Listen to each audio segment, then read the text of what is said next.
Hello guys, my name is 𝕺𝖊𝖊𝖗 and I'm here from Michael Swagtrap who asked me to let my voice to this video and talk about this topic. So let's get started. First, I want you to know that if you think the Wish community is dying, you're wrong. Whether you are a voice editor who uploads videos constantly, or you upload occasionally, or you stop uploading content and move on to other content, or you abandon your channel, or you delete everything you have, the Wish community is not going to die. And for those who started watching this type of content in 2021, 2022, you will know very well that the old Wish videos were not pure effects, clips, layer, noise, and transition, and that most writers are using them today, and that there are writers who use up to 3 apps to edit. Doesn't mean that you also have to copy their writing style or do something similar.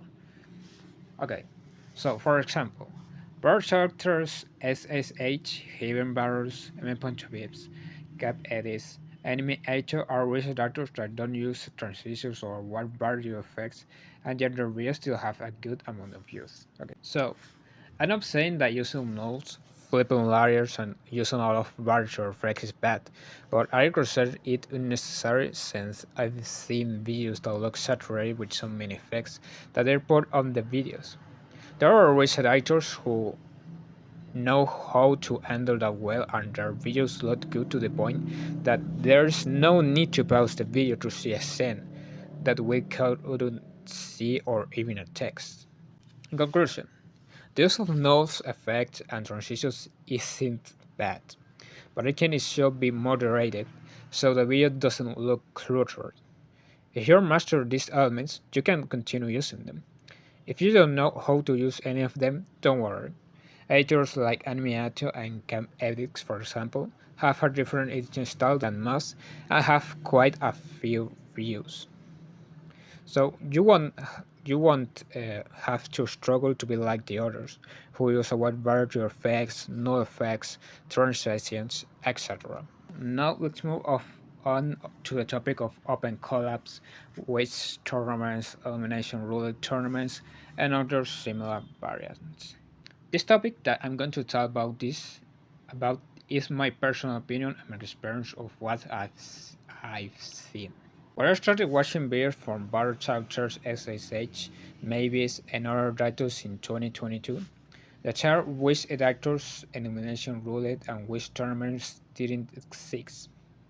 At least I haven't seen that kind of tournament in entire year 2023, 2022. Sometime in 2023, I believe videos started being made comparing the editing stuff of big channels like Lucky Edits, Mavis, and others who have now deleted their channels or no longer shown signs of continuing to upload videos, or who are still on YouTube but don't upload as much content as before.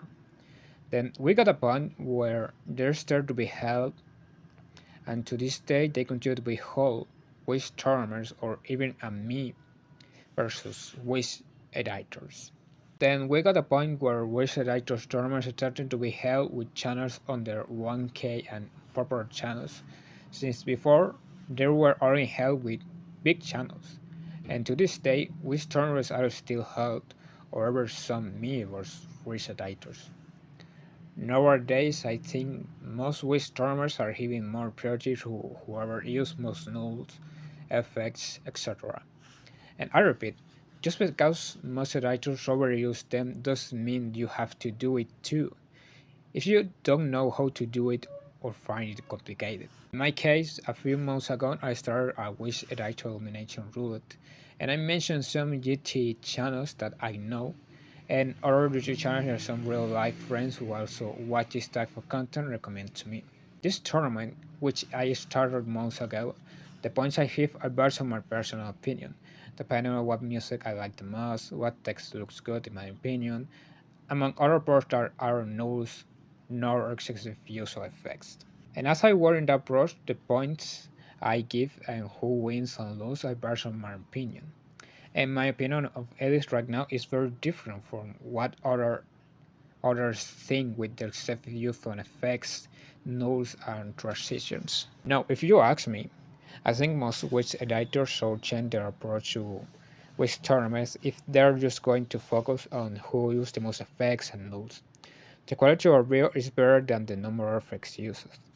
Of course, there will always be videos that are better quality than others, and some look better than others, and that's the point. For example, if you compare the 𝕺𝖊𝖐𝖊𝖗 and 𝕺𝖊𝖐𝖊𝖗 videos from before 2022-2023 with those for this actual year, you will see that they improved a lot in quality. And to be honest, I think that in Wish tournaments, in addition to participating to win a prize, you should participate to see how far you can go. It's also a good way to interact with other Wish editors. If you see a channel that catches your eye, you will want to subscribe and make friends. Now, if you're not interested in participating in this type of tournaments, that's fine. Even when I wrote my post, one of the words I wrote before mentioning the channel I mentioned was, if you want to join, of course. And I wrote those words because I know very well that there are research editors that have no interest in participating in who is stronger tournaments or whale elimination roulettes.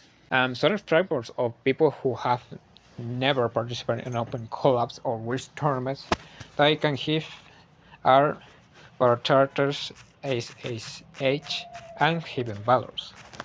And these channels, despite not being active actually, are an example that they have great content with good visits without needing to participate in wish tournaments or make open or private collabs with other who is stronger editors. In conclusion, whether you, as a wish editor, want to participate in a tournament or not, or participate in an open collab or with another editor or not, it's entirely your decision. As I've already written, tournaments that prioritize only those who use effects and modes, and not those who don't, so check the way organizing them and stop focusing on who has the most effects. As I said before, the quality of the video, and other words I would like to add, and the good presentation of a video is better than a video that has an exaggerated amount of effects. Other additional words. Regardless of whether or not we participate in wish tournaments, we must also keep in mind that we all must go through a process of improving our projects. Now, if you watch our video for some of who is stronger's channels, you can see that their writing mentioned today isn't the same as it was years ago. And it's clear that they wanted to improve and hit their breaks every day.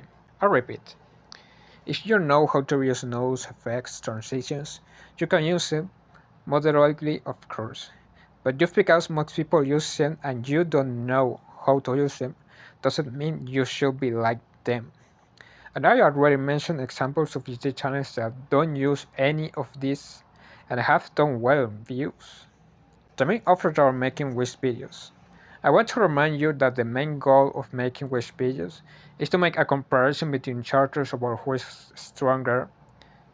This includes mock battles to determine which character is most attractive in terms of beauty or which has the most aura. There are also battles to determine who is the most intelligent, and comparisons between characters, series, video games, or comics to determine which is better quality.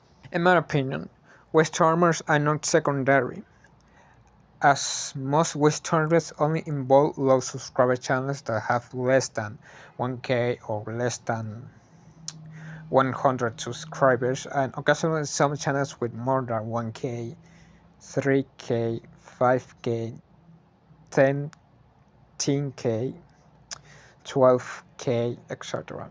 Doesn't mean it's irrelevant content, but the majority of viewers of these types of videos tend to be tournament participants. It's rare for anyone other than a wish writer to comment, and by this I mean users who don't love content or who are videos that aren't wish content. Now let's talk about open collabs. If you have a small channel and decide to make an open collab, only those who know you or even friends or viewers who are also wish editors will participate. Furthermore, it will be rare to see a subscriber of those small channels who is a wish editor and wants to participate. In the case of 𝕺𝖐𝖊𝖏 and maybe's, for example, if they do an open collab, there will be several videos of people on YouTube uploading the part of their collab. And this is because there are large channels with a large number of subscribers. This doesn't mean that open collabs are losing relevance. It all depends on how many people know you and how many subscribers you have on your channel. If you are a small channel with less than 1k subscribers or even less, 3 people will participate in your collab. Final conclusion. The best community isn't dying, whether you are regular uploaded or have already retired from the community. And as I said before, your videos don't need to have multiple nodes and transitions, but they should be used regularly so as not to overload with the video with too many effects and so that everything looks nice and presentable. And if you don't know how to use them, it doesn't matter. Animation and Cap Edit are another example of what I'm talking about. And other editors like Characters, SSH, and 𝕺𝖊𝖏𝖊𝖗 are other examples of editors that don't have such saturated videos with so much use of effects and nodes. So, if you are a rich editor or want to become one, you shouldn't feel bad just because your video doesn't have many views or because your video is nothing compared to other big editors. They all have gone through a process of improving and making better edits every day. And if you're thinking of getting rid of everything, at least leave your channel intact with your videos or set them to unlisted and create a playlist where people can watch them. It's much better to do this than to delete everything just because you don't want to edit anymore or because you are an adult starting college, starting a family, etc. There are those who do that and don't think about the consequence. There will be people who will miss those videos and will not be able to see them again because that person decides to delete their channel or delete their videos but left their channel intact. And there will probably be people who say, why would I leave my videos if others will replace them? If you think that, you probably don't know how your audience love those videos and how they continue to do so today, to the point of having them in a private playlist and watching them again. Or at least that's what I do. I don't know if anyone else feels the same way. So there are other topics I want to worry about related to which community, but I'll save it for another part. Well, this is a video in this case. I hope this video will give some wish editors a break who might want to retire, not because they want to start a new life, but because the current videos discourage them and because they feel they're not up to par with other editors. Have a nice day night. By Swagtrap and the voice by 𝕺𝖗𝖆𝖊𝖏. Goodbye everyone.